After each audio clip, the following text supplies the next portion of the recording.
देखो बच्चों, ये क्वेश्चन हमको लोगों को करना है ना। मतलब ये क्वेश्चन लिमिट का भी है और डेरिवेटिव का भी है ना, डिफरेंशियबिलिटी का भी है। देखो ध्यान दो क्या हो रहा है। देखो इस क्वेश्चन में देखो, जैसे जी एक्स एक फंक्शन दिया गया, x minus one to the power n divide by log cos की power m x minus one. m n are integers, m not equal to 0, n positive है। p be the left hand derivative of mod x minus 1 at x equal to 1। देखो p क्या है, देखो p क्या है, mod x minus 1 का 1 पर derivative है। ध्यान दो p है mod x minus 1 का x इक्वल टू 1 पर डेरिवेटिव। देखो क्या होता है, एक बात को ध्यान समझो सब बच्चे जरा। पहले देखो, जैसे हम लोग जब mod ऑफ x minus 1 की बात करते हैं तो देखो x minus 1 के mod का ग्राफ ऐसे होगा, ये इसका ग्राफ होता है, x इक्वल टू 1 पॉइंट से जाता है। देखो ध्यान दो, x इक्वल टू 1 पर एक्चुअली ये फंक्शन डिफरेंशिएबल नहीं है, क्योंकि देखो x इक्वल टू 1 पर यहाँ पर कॉर्नर है ना। x इक्वल टू 1 पर कॉर्नर है, इसका मतलब x इक्वल टू 1 पर ये फंक्शन डिफरेंशिएबल नहीं है। इस बात को समझो पहले। अब देखो क्या हुआ, अगर ये फंक्शन x इक्वल टू 1 पर डिफरेंशिएबल नहीं है तो यहां पर देखो एक बात ये ध्यान दो जरा पहले, कि जैसे जब हम लोग इसमें 1 पर राइट हैंड डेरिवेटिव निकालेंगे तो एक्चुअली वो राइट हैंड साइड वाले टेंजेंट के स्लोप को बताएगा, और अगर हम 1 पर लेफ्ट हैंड डेरिवेटिव निकालेंगे तो वो लेफ्ट हैंड साइड वाले टेंजेंट के स्लोप को बताएगा। ये बात ध्यान दो, मतलब 1 पर फंक्शन डिफरेंशिएबल नहीं है, लेकिन 1 पर जो राइट हैंड साइड वाली देखो पार्ट होगा, देखो राइट वाला पार्ट ये है, इसका स्लोप ही इसका राइट हैंड डेरिवेटिव होगा। देखो जैसे हमारे पास फंक्शन ये है mod ऑफ x माइनस 1। देखो जैसे अगर हम इसका राइट हैंड डेरिवेटिव निकालें, ये बात समझ लो, ये बहुत जगह काम आएगी, ध्यान देना।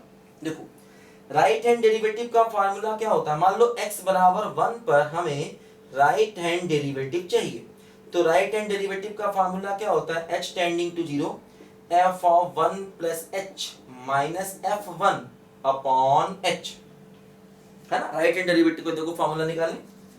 अब देखो जैसे अगर हम f ऑफ 1 प्लस h निकालें तो क्या होगा, देखो f of 1 plus h mod of 1 plus h, 1 से 1 कैंसिल तो mod ऑफ h बचेगा। f1 निकालोगे, f1 देखो 0 होगा अपॉन h होता है पॉजिटिव वैल्यू, इसीलिए mod h को h लिख देंगे और पूरा का पूरा रिजल्ट कैंसिल होके क्या हो जाएगा 1। h पॉजिटिव होता है इसलिए mod h को h लिख सकते हैं। ध्यान दो, देखो अब अगर हम इसके राइट हैंड साइड वाला जो पार्ट है इसका एंगल देखें तो 45, तो इसका स्लोप क्या हो जाएगा tan 45 मतलब 1। अगर हम इस वाले पार्ट का स्लोप निकालेंगे तो स्लोप क्या होगा tan 45, जिसकी वैल्यू क्या होगी बोलो 1 होगी। ध्यान दो, और देखो राइट हैंड डेरिवेटिव भी 1 है, तो जब कॉर्नर पॉइंट होता है उसमें फंक्शन डिफरेंशिएबल नहीं होता है। तो ध्यान देना, उसमें जो राइट साइड वाला पार्ट होता है उसका स्लोप ही राइट हैंड डेरिवेटिव होता है, हमेशा ये बात ध्यान देना, क्योंकि अगर हम इस लाइन का स्लोप निकालेंगे तो tan 45 1 होगा, है ना। अच्छा, इसी प्रकार अगर आप लेफ्ट हैंड डेरिवेटिव निकालें तो लेफ्ट हैंड डेरिवेटिव क्या होगा, देखो limit h tending to 0 f of 1 minus h minus f1 upon minus h। देखो f ऑफ 1 माइनस h निकालो, f of 1 minus h, 1 minus h रखो, 1 से 1 कैंसिल होगा, है ना। तो क्या आएगा mod ऑफ माइनस h आएगा और f1 की वैल्यू 0 हो जाएगी अपॉन माइनस h हो जाएगा, है ना। f ऑफ 1 माइनस h अगर निकालेंगे तो क्या होगा mod of 1 minus h minus 1, 1 से 1 कैंसिल तो mod ऑफ माइनस h, जिसकी वैल्यू क्या हो जाएगी बोलो mod ऑफ h, और ये क्या हो जाएगा फिर से प्लस h। ध्यान दो, है ना। तो क्या हो गया, देखो mod ऑफ माइनस h का मतलब mod ऑफ प्लस h, ये बात ध्यान दो। नेगेटिव का mod मतलब पॉजिटिव का mod, mod के अंदर प्लस माइनस मैटर नहीं करता, और mod ऑफ h की वैल्यू h हो जाएगी। तो देखो ये हो गया लिमिट h टेंडिंग टू 0 ये हो गया h और अपॉन माइनस h। तो देखो पूरे की वैल्यू क्या हो गई बोलो -1, है ना। तो आंसर कितना आ गया बोलो -1। देखो जैसे ये जो हमारा लेफ्ट हैंड साइड वाला लाइन है, इसका अगर स्लोप निकालेंगे तो क्या होगा, देखो ये एंगल कितना है बोलो 135। तो इसका स्लोप कितना होगा, इसका स्लोप होगा tan 135, दैट मींस -1। देखो वही ये लेफ्ट हैंड डेरिवेटिव है। तो लेफ्ट हैंड डेरिवेटिव क्या बताता है, ध्यान देना, लेफ्ट हैंड साइड वाले पार्ट का स्लोप, और राइट हैंड डेरिवेटिव क्या बताता है, राइट हैंड साइड वाले पार्ट का स्लोप। ये बात ध्यान दो। अब देखो इसने कहा है p क्या है, p be the left hand derivative of mod x minus 1 at x equal to 1। x equal to 1 पर इसका लेफ्ट हैंड डेरिवेटिव है। तो देखो x equal to 1 पर लेफ्ट हैंड डेरिवेटिव के लिए इसकी जरूरत नहीं थी, हम डायरेक्ट इस लाइन का स्लोप निकाल सकते थे, जो कितना है बोलो -1। तो देखो लेफ्ट हैंड डेरिवेटिव कितना आ गया बोलो, ये -1 आ गया, ध्यान दो, है ना। लेफ्ट हैंड डेरिवेटिव को निकालने के लिए हमें इस फार्मूले की जरूरत नहीं थी, हम चाहते तो यहां से भी अपना इस लाइन का स्लोप निकालते, वही अपना क्या हो जाता बोलो, लेफ्ट हैंड डेरिवेटिव हो जाता। ध्यान दो, ठीक। तो यहां से देखो p मिला, ये बात हमेशा ध्यान रखना, ठीक है।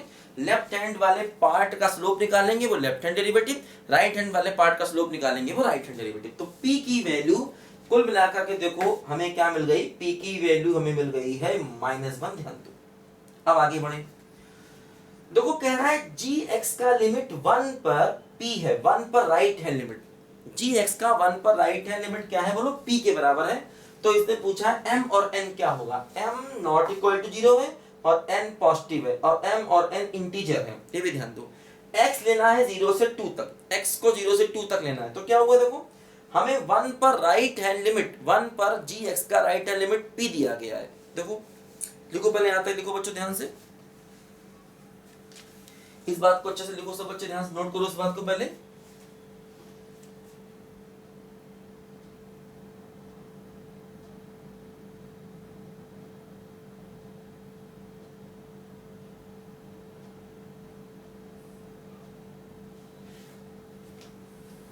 देखो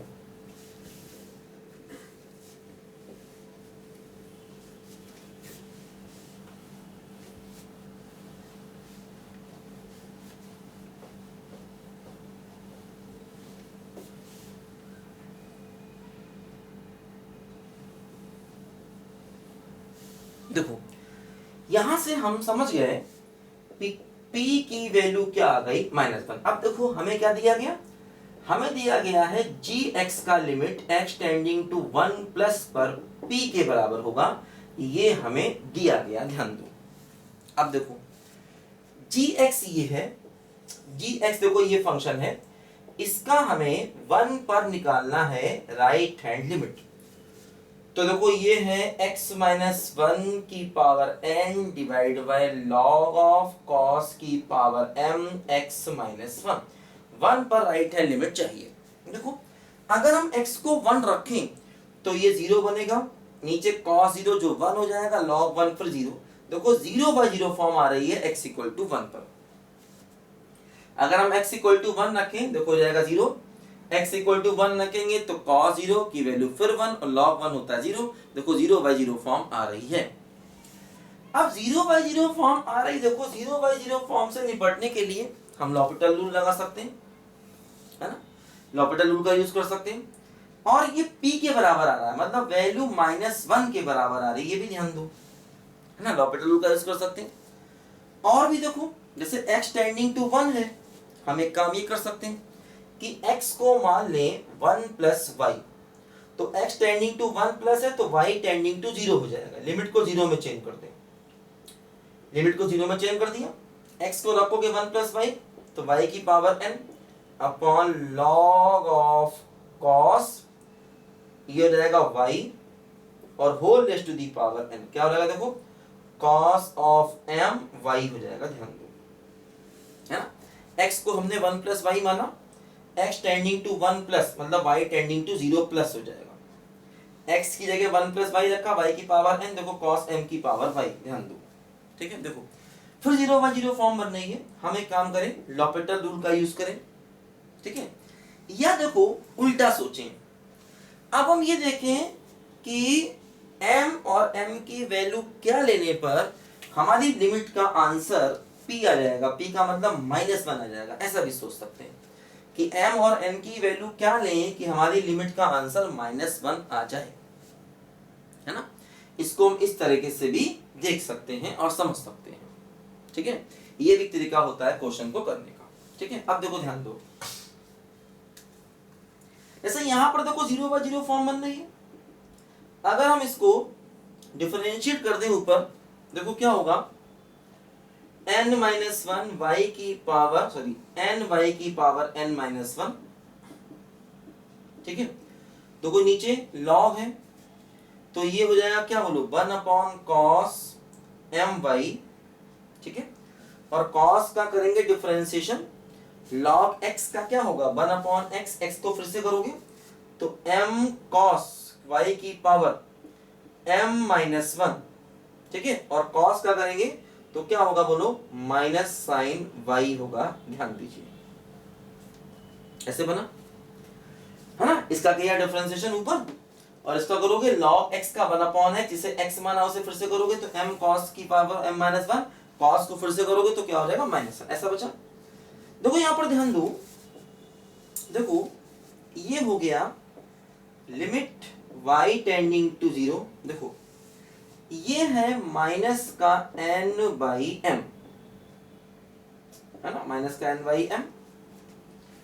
और देखो y की power n - 1 upon sine y, ये माइनस था ना n/m, देखो cos की पावर m - 1, नीचे cos है तो देखो ये अपॉन में 1/cos बन जाएगा, है ना।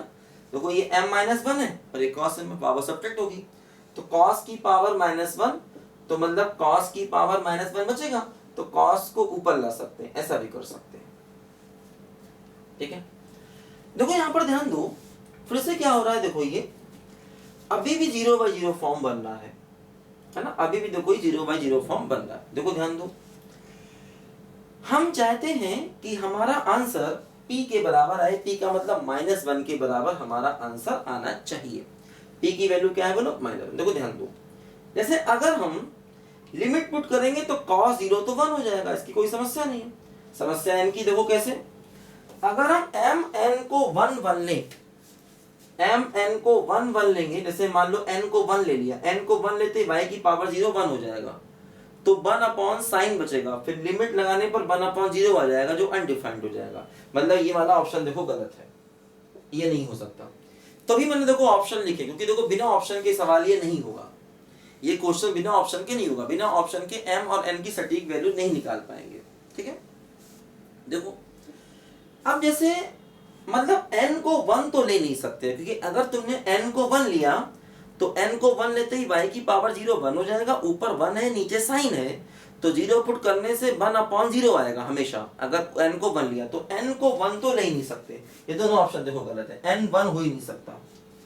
n अगर 1 हो गया तो दिक्कत, n 1 हुआ तो पावर 0 मतलब 1, सब कुछ खत्म, और नीचे साइन 0 0 1/0 अनडिफाइंड, ठीक।